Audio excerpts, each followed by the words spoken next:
Did we just get confirmation that Jake Hager and Jon Moxley are going to AEW? Being the Elite takes a jab at WWE, and yowie wowie, Bray Wyatt has come back. It's all coming up next on the Squared Circle Psychobabble.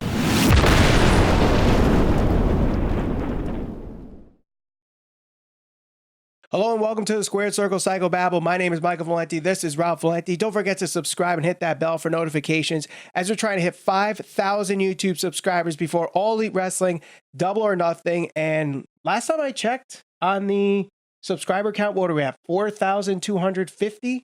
About 4,250. So we are going to be very close to our goal. Yep. By Double or Nothing of hitting 5,000 subscriptions. Just about a week and a half to go. And again, we are getting anticipation on who's going to be at this event. Still a lot of speculation going on, but we may have inadvertently gotten some confirmation yesterday from Jake Hager, as many would know as Jack Swagger in the WWE.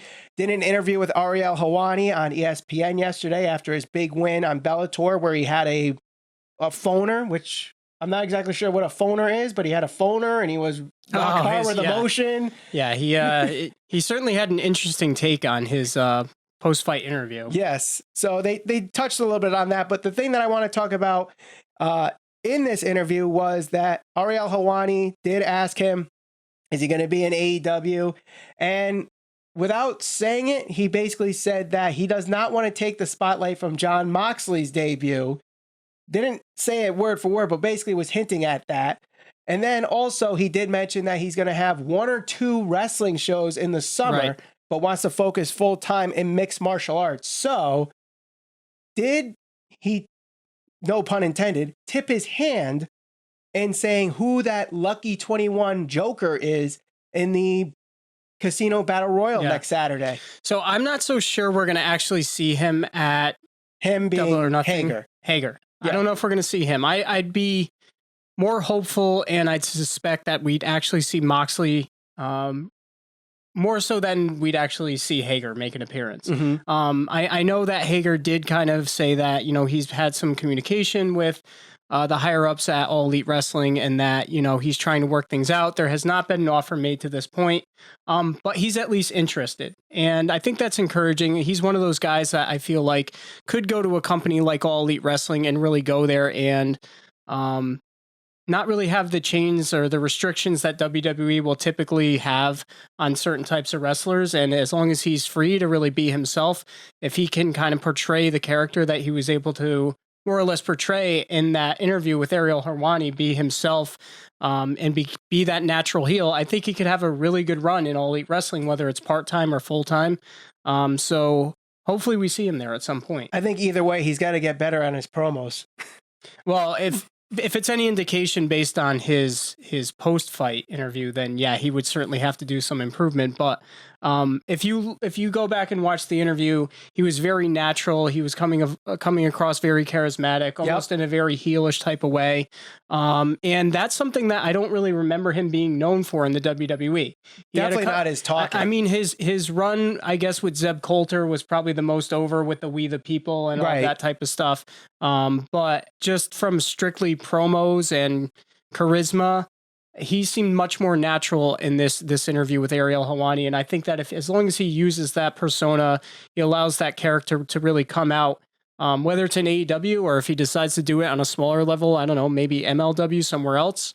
I think that would serve him best. MLW would be a good fit for him. I know he was doing some such stuff with Lucha Underground, but we know that situation. If they're ever going to have another episode again, maybe these 1 or 2 appearances are something in a small indie promotion. I know he's done stuff with Northeast Wrestling here in Connecticut. So who knows what that could be? It could be something very small or something very big. Right. But the other thing that he did touch on was the quote unquote debut of Jon Moxley, whether this was him accidentally revealing that Moxley will be at Double or Nothing or not.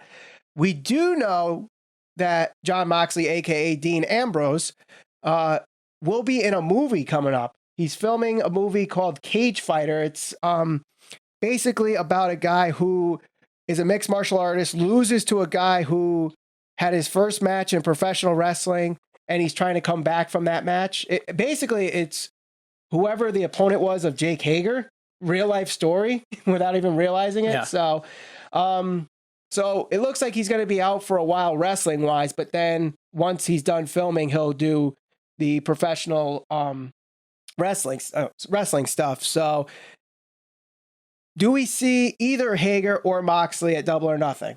So, like I said, I think it's more likely we see Moxley at Double or Nothing. Right.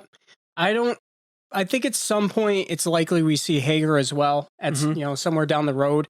But he did kind of say that he hasn't necessarily had serious conversations. There was no offer really made, so it's something that I think he'd want to do, and I think that AEW could certainly use him to their advantage, especially because, one, he's already a well-known established guy coming from WWE, having held certain championships, having held Money in the Bank, cashed in, and all that type of stuff. So there's certain prestige that he's going to carry with him. But not only that, similar to Brock Lesnar, maybe on a lesser scale because it is in Bellator, which certainly isn't as well known as the UFC. Yep. Right. And certainly not against the competition Brock Lesnar has faced, but he is 2-0, at least in MMA. So in his last match, he won in the first round, right? I think his first one he won in the first round. I could be wrong about that, but this most recent fight, he did win by submission in the first round. Yep. Now, like I said, it hasn't been against the best competition. He knows that there is certain things that he has to go back and work on. He said he seems a little slow, and he knows there's certain things that he needs to get better at. But that being said, he is still 2-0, so he could carry that certain prestige over to wherever he goes, whether it be AEW or elsewhere. So the one thing that I will say is this. Now, there was another company where they did have a part-time guy who was using his MMA background to his advantage as well, and people didn't like that so much. And he goes by the name of Brock Lesnar. Yep. So I'd be interested to see if Swagger, Hager, whatever you want to call him, does decide to join AEW. If he works on a part-time schedule with limited dates, well, are people going to be open to that? Or are they going to shoot it down just like they did with Brock Lesnar? The difference here is AEW's roster is going to be filled with a bunch of part-time guys. Yeah. There's really not many full-time contracted wrestlers. Yes, there's Cody, there's the Bucks, there's Kenny, MJF, maybe, Joey Janela, maybe those are your full-time guys, but then, and Hangman Page too, but then you have the likes of Jungle Boy who might be doing stuff in the independents. You might see guys like Private Party, that new tag team they just signed, maybe still doing independent stuff. The Lucha Brothers are, all over the place. They're all over the place. Joey Ryan, if he signs, is he going to still do independent shows? So, that's something, I think that makes it a little bit different if Hager does it than when Brock Lesnar does it, because with WWE, although they are independent contractors, we really know they're not. Yeah. So I think the biggest thing that they could take away from the experience with Brock Lesnar in WWE is the downfall with Brock, where the fans really turned on him, was when he held the Universal Championship hostage for so long. Right. Part-time, limited dates.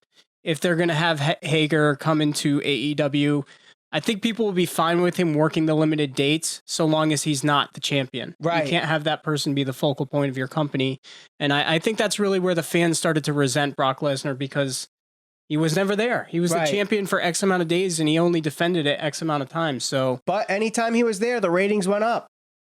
It's one of those. He's a catch-22. He's certainly a draw, but I mean, I don't think Hager's the draw that Brock Lesnar is, but that's not for me to judge. We'll see when the ratings come up. But another guy who could potentially be Lucky 21 is Shawn Spears, another former WWE superstar who has left and is, taking independent dates. But on Being the Elite this week, we had MJF kind of tease that Shawn Spears might be in Double or Nothing with, so if you guys didn't see this episode of Being the Elite yet, MJF is poolside with Cody Rhodes, and Cody Rhodes does a backflip into the pool, and they say it's a perfect 10, and MJF pretty much says, F you, Shawn Spears. So basically it was a jab at Shawn Spears, aka the perfect 10, Ty Dillinger.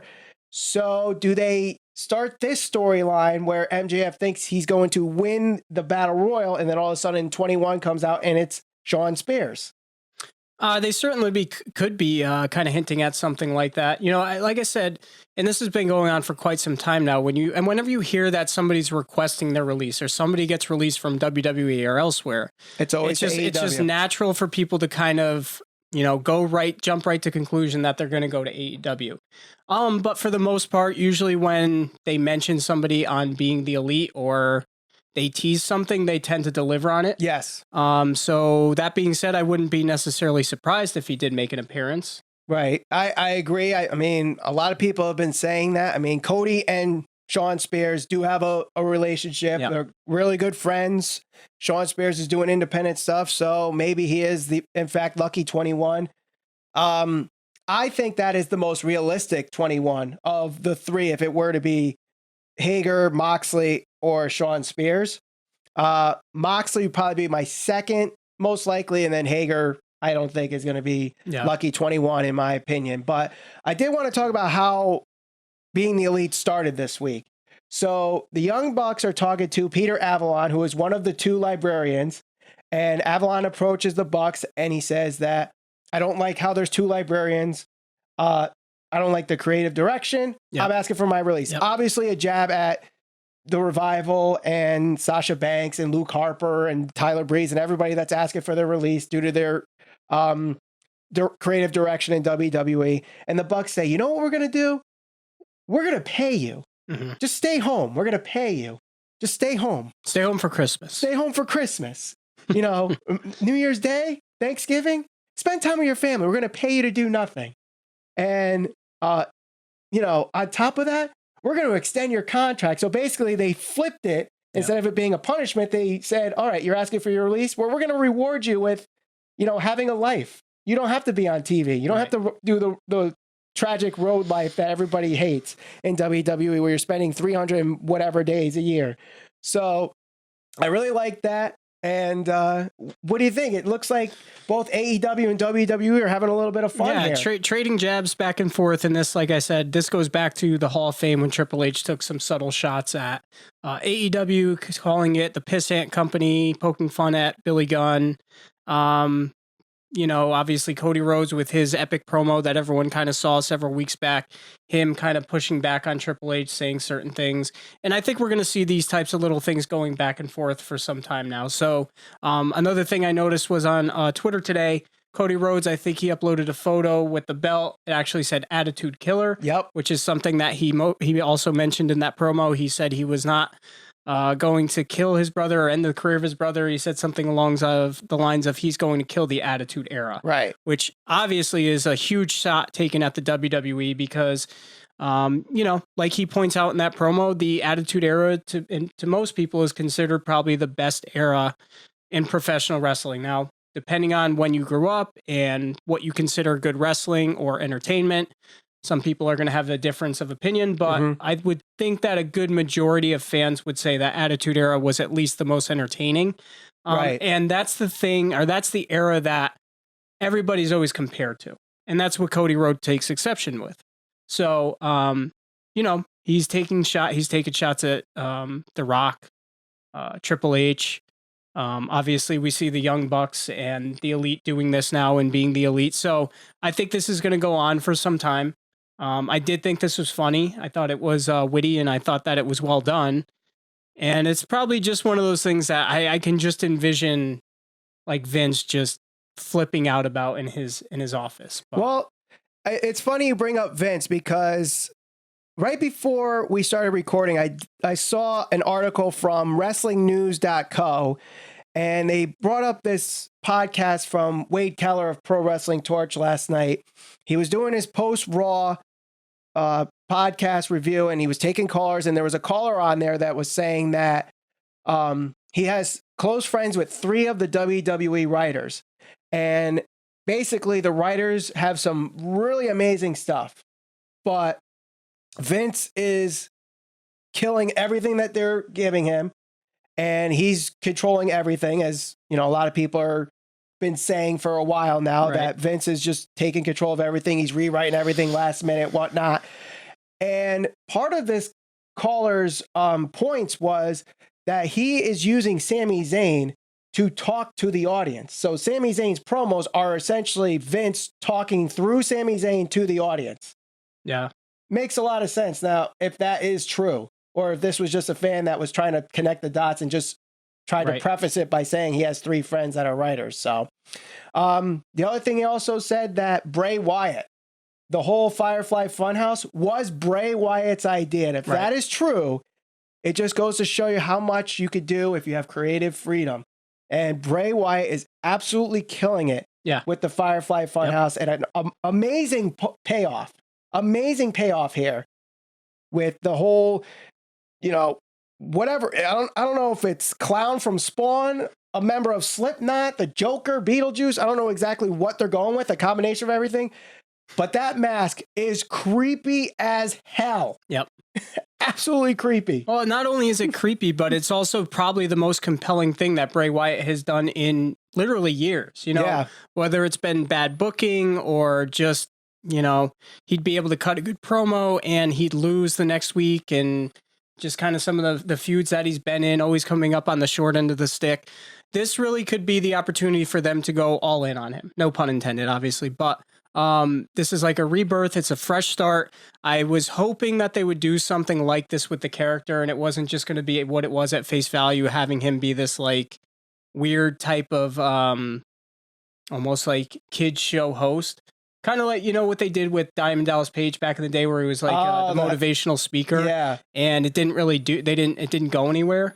It was just what it was at face value. I was hoping they weren't going to do that with Bray Wyatt. And we got a glimpse of what this character is actually going to be last night. And yeah, it's probably the most compelling thing that I've seen on Raw in quite some time. So hopefully they continue doing things like this with him. And overnight, 1 million views on YouTube, that segment. Yep. So it's really working. And, you know, social media exploded.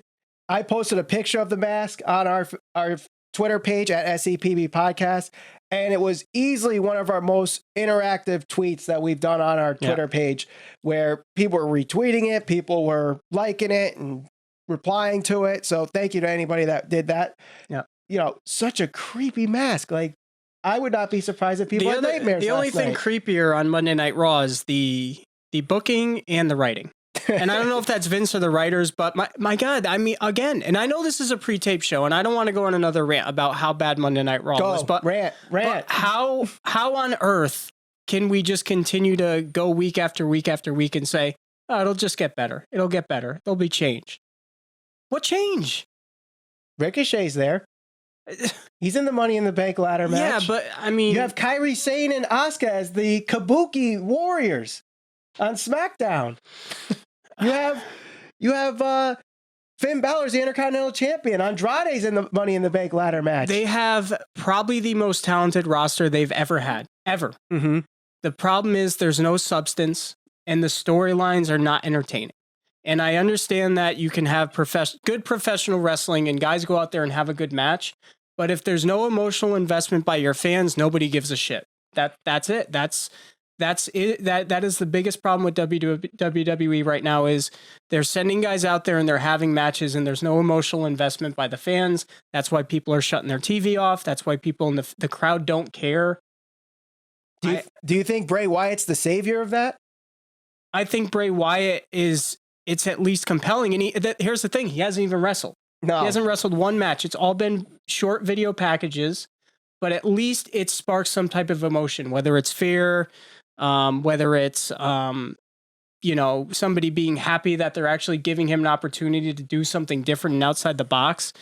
It's something that people can get behind and get invested in. And it's not just parading guys out there and having a match. Last night, Cesaro and Rey Mysterio had a great match, but there was no story to that. If there's not going to be a payoff at the end of it, why am I going to invest my time into something? Mm-hmm. There's no emotional connection. Johnny Gargano and Tommaso Ciampa, I always go back to this.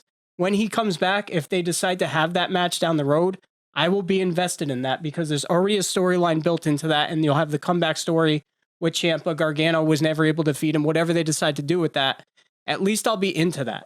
Right. What I see week in and week out on Raw or SmackDown is just the same thing. Contract signings, segments where they come out and they just talk on and on and on, and then the heels come out of the crowd and there's a pull apart brawl. It's the same shit every single week. Mm-hmm. Right. And that's why people are tuning out. Yeah, I agree. But if you're the creative team or Vince, whoever is actually writing these shows, how do you go forward with Bray Wyatt here on out? Do you quickly, now that he's revealed himself as this creepy, sociopathic, schizophrenic guy that's trying to harness his evil side, or like, what do you do with that? Do you put him into a storyline instantly, or do you kind of hint at him going after different? Because it looks like on Twitter he's approaching everybody. He's approached Roman Reigns, Seth Rollins, Samoa Joe, Randy Orton. I honestly, I listened to Bubba Ray Dudley mention this on Busted Open this morning, and he said, let Bray just terrorize WWE. Don't let him have a match. Don't let him have a program with anybody yet. Right. Just go after everybody. And honestly, I take it one further.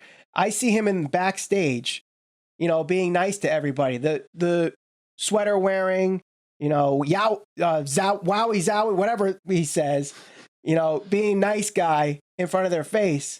But then he puts on the mask and attacks people from behind, and maybe they do something where people are getting attacked from behind and you don't know who it is. I know that storyline's been used many times, but do that. I just want to see them do something that's outside of the box, not the week in, week out, have him feud with Roman Reigns, but come up short, or, I want to see something different. And I like you pointed out, if he goes out and he's terrorizing wrestlers or the shows or whatever the case may be, have it be something different, push the envelope a little bit.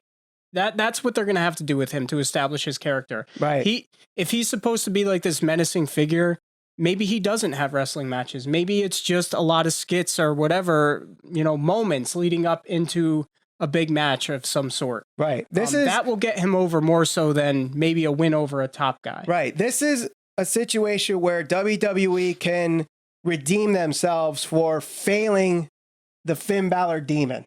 It's a very similar character.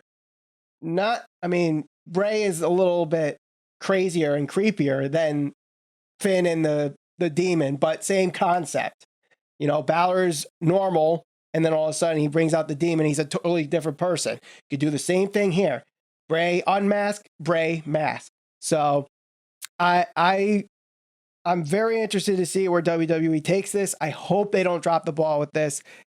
This could be their way out of some really dark times on Monday Night Raw, if that's where he ends up going, because they do show it on both shows. So maybe he ends up on SmackDown. I don't know.